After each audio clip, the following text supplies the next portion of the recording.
Hey everyone, welcome to the Relight Today podcast.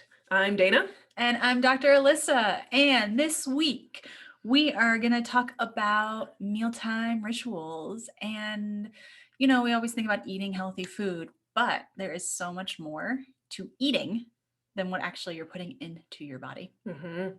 Do you have any hiccups? Yeah, lots of hiccups around food. So, Thanks for completing that thought. yeah, so many hiccups. I am a chiropractor by day, and I spend my days just in and out with patients. And I tend to not schedule myself any time to eat or to, like use the bathroom. Those normal bodily functions, I don't schedule them in. I just go and go and go.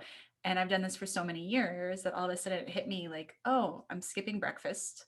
I'm skipping lunch and I'm just drinking coffee until 4 p.m. So that way my appetite's suppressed and I just don't need to eat. Mm-hmm. That seems like a really sustainable way of living. Yeah, it leads to not wanting to work out, barely having enough energy to stay awake, and then binge eating dinner because I'm starving.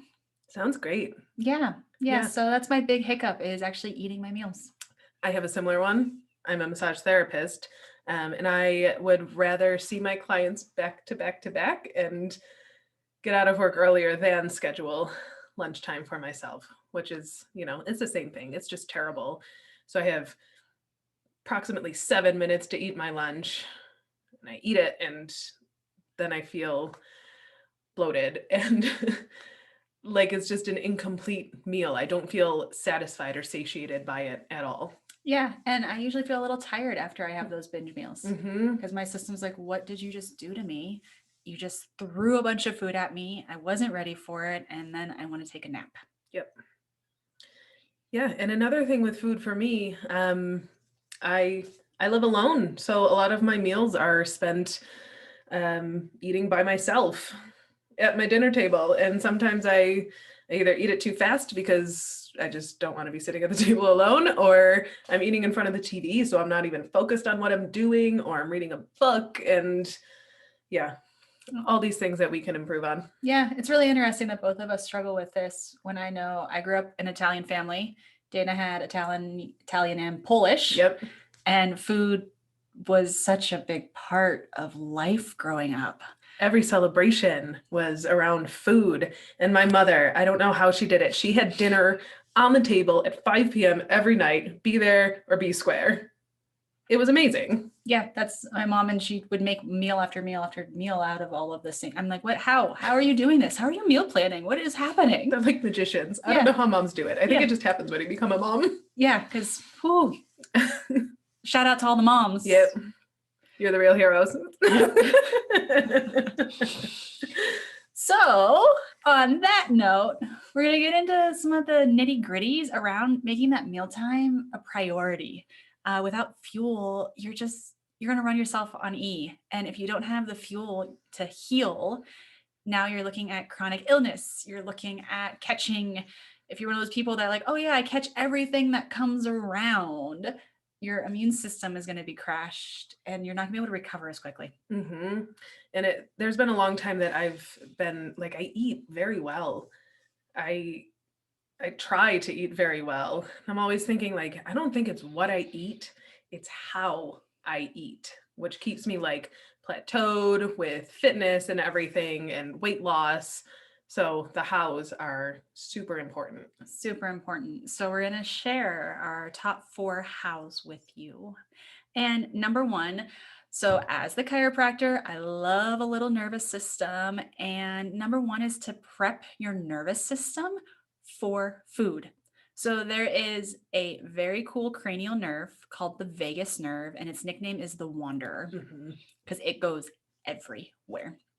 And it lives up in the brain and makes its way down through all of your organs, just everywhere. And this is one of the big nerves that sets up your digestive system for, hey, it's time to eat.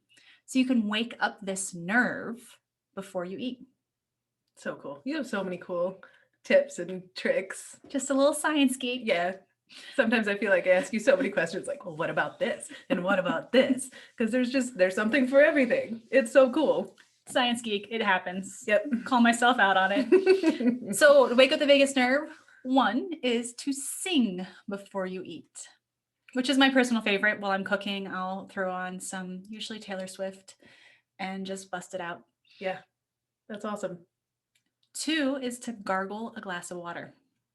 So the key with the gargle is you want to gargle and try to use the muscles as far back in your throat as you can get to without choking. Key. Please don't choke. Then you can't eat the food. So those two are the more popular ones. The third one is you can try gagging yourself. It does the same thing as the gargling. Not a big recommendation because that just doesn't feel great. Yeah, I would stick with singing. Yeah, it's my go-to. That's a good one. Yep.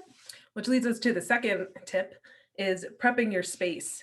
So this year I have really been focused on making my meals because sometimes when I get home from work, I just pull whatever out of the refrigerator and throw it on a plate and eat it. And it's very mindless. Or I just skip dinner altogether.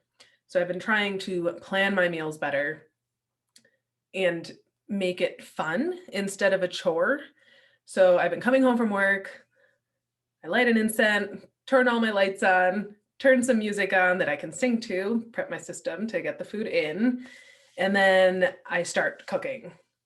And it's like when you go back home and your mom is cooking all those meals and they're the good meals that bring you back, Yep, back to when you were a kid. The warm you up from the inside out meals. Yeah, it's because the food is made with love and your body knows when it's made with love.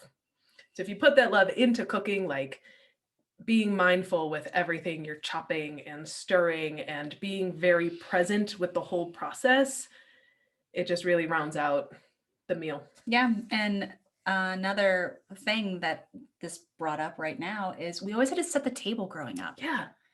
And as an adult, like I never set the table. We're always grabbing stuff. So you can also prep that space by pulling out the candles and having a candlelit meal and setting out the placemats and bringing out the fancy china and really making the most of that mealtime too. Especially now, because I'm sure not a lot of us are going out to eat probably as often as we were pre-pandemic. So why not make every night a special meal? Every night a date night, every night a special meal in. Yeah. Go ahead, I dare ya. Number 3 is to time out your meals. So I know when I was growing up, it was one of those things that when the street lights turned on, I best be home because dinner was going to be on the table. And my family, we had a set schedule of breakfast was at usually like 6 to get us all out the door on time. And then we had lunch, like schools made lunchtime for us. And then dinner was when the lights went out. And we had these set schedules. And I know with my crazy life, I let all that go. But that schedule is actually really, really important for your digestive system. So we prep our body, our little vagus nerve knows what's coming. We've put love into our food, and then our body's ready to roll. And when we eat, it takes 4 to 6 hours for it to go all the way through the system. And so all the snacking and picking and I think of it as like being a little bird, just popping along and picking up the seeds as I find them. It actually restarts that process again. So your system has a hard time going all the way through digestion. I have such a problem with snacking. I mean, when I'm hiking, a friend gave me the nickname of fruit snack because I just snack all the time. It's such a problem. Yeah. So we give you a really nice challenge and challenge ourselves to try 3 nutritious meals a day and at the same time and just see. It's not for everybody. I mean, for some people, snacking is the way. So this is not an all or nothing, but something to try and see if your body likes it or if your body doesn't like it. Yeah. Awesome. So the fourth tip is to be present with your food. Like Dr. Elyssa said, you prep your vagus nerve, you make the meal with love, and then you sit down, you set the table, Mhm. and then you sit down to enjoy your meal and really be present with your food. I know for me, I have a habit of eating very, very quickly because we don't have much time in between our clients and patients. Yep. So I set a timer. I challenge myself to 15 minutes to eat my meal, and it's really work for me to look at the clock and slow down because I can just eat it in 2 minutes. And I Yep. did all of that prep to just eat it in 2 minutes. It seems a little not worth it. Yeah, no. And it's like, it's not great for our system either. Mm-hmm. Another science fun fact coming your way.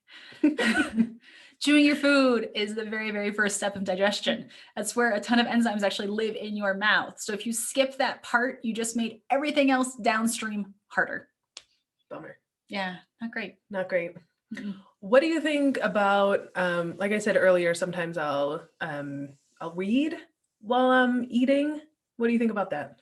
So I tend to find that ultimately, when you're 100% present with your food, it's a different experience. With that being said, it's not an all or nothing game. And reading and not having electronics around to me is number one. Mm-hmm. So no cell phones at the dinner table, no watching TV while you're eating. But if you need something to keep yourself occupied, I'd say a book's a great choice. Mm-hmm. Cool. Yeah, it's better than sitting in front of the TV and eating your meal. Yeah. It's just nice to kind of spend that time away from everything. We got a dog. The dog came to visit. So those are our top 4 to just take all of that food that you're putting into your system and reorganizing it so your system's ready to take it and fill yourself up with healthy foods. Mm-hmm.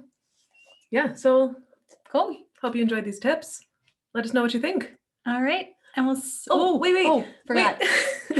If there's any topics that you want to hear about or you find interesting, just let us know. Leave it in the comments. All right. Until next time. Bye. Bye.